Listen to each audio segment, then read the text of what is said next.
Rina Agustin and you're watching Community Impact. My guest today is Mr. Ricky Lashan, the Police Liaison Officer for South Brisbane District. Hello, Ricky. Hey, Rina, how are you going? Very good, thank you. Thank you so much for joining us today. Thank you for inviting us.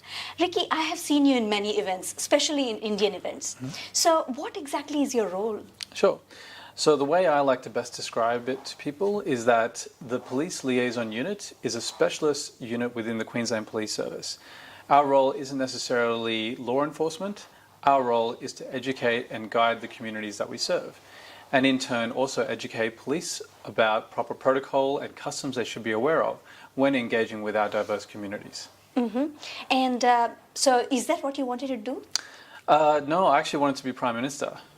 Growing up, wow. Yeah, I had really high ambitions of becoming a politician.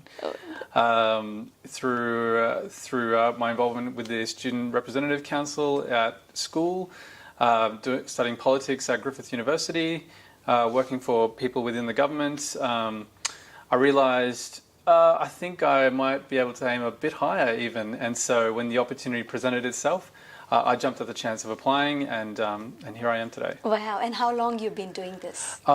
Just over 2 years. Yeah, about 2.5 years.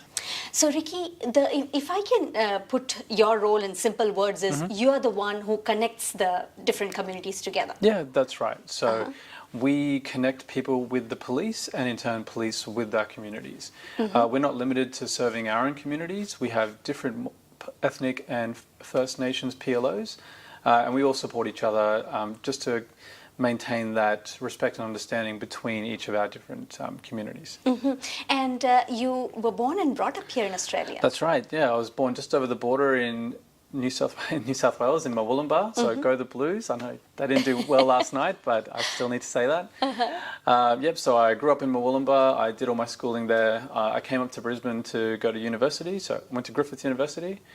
And found my way into the QPS. Yeah. Growing up, parents will say that you have to become a doctor, engineer, and when you said that you want to be a prime minister, what was their reaction? Dad actually wanted me to be a lawyer. I didn't really enjoy the conflict side of law, because I did initially look at doing law at school, but I'm kind of more of a people person. I like helping people. I like having that impact on the community and hopefully leaving a legacy as well. And I found that this was actually the ideal way for me to achieve those goals, these dreams. It's amazing. So what is the tough part in your job? Losing weight is actually quite a bit of a challenge. So the communities that we serve, they always try and look after us. They'll offer us tea and coffee and sweets and snacks. And you know what? That's a way that people connect. That's one way that people actually build a connection. And so when you have back-to-back meetings and you're at festivals and community events, you realize that you've had a little bit too much, and a little bit too much sugar and a little bit too much salt. And but actually, that's an easy one. That's an easy one. That is an easy one.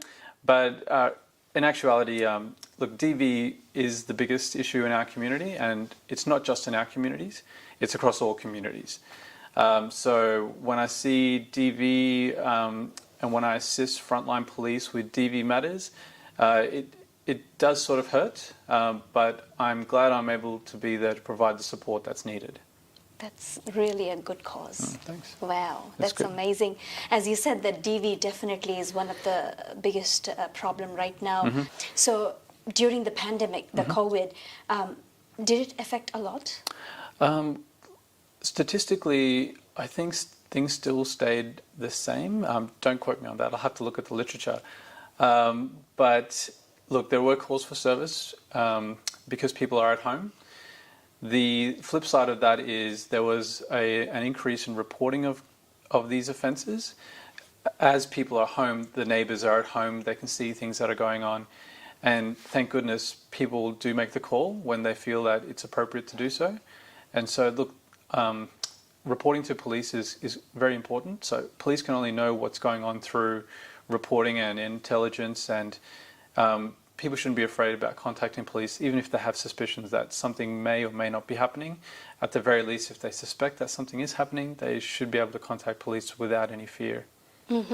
So contact the police without any fear. We'll be right back. Welcome back, everybody, and I have Mr. Ricky Lashant, the Police Liaison Officer from South Brisbane District. Hi, Ricky. Hey, Reena.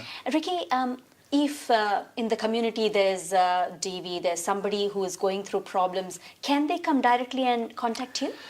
The thing that we like to preach is that rather than trying to contact the police liaison officers directly, they're more within their right to do so if they happen to have our contact details, our email addresses, etc. But we encourage people to visit their local station, to contact police in an emergency through 000, or if it is not an emergency, 131 police 131 444, the police link number.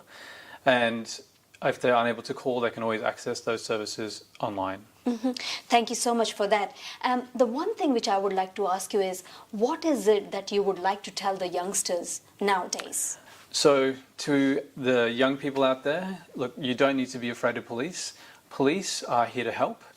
If you are having any crisis of conscience or crisis of belief or anything that is of concern to you, talk to a trusted adult. And again, if you see us on the street, come and say, hey, we are here to help in any shape and form. Thank you so much, Ricky, for your time. No problem. Thanks, Reena. Thank you. Thank you, everyone, for watching the Community Impact. We will be right back next week.